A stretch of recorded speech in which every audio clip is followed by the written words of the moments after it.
अशी चिक मोत्याची माळ होती ग 30 तोळ्याची ग.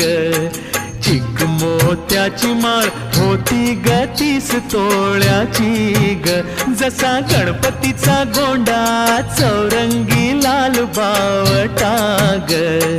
गणपतीचा गोंडा चौरंगी लाल बावटा ग.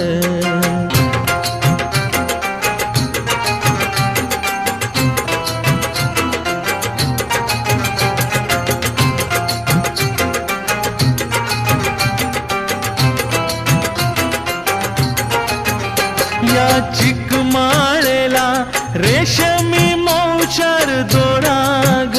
या चिक माळेला रेशमी मौचार दोरा ग. मऊ रेशमाच्या दोऱ्यात नवरंगी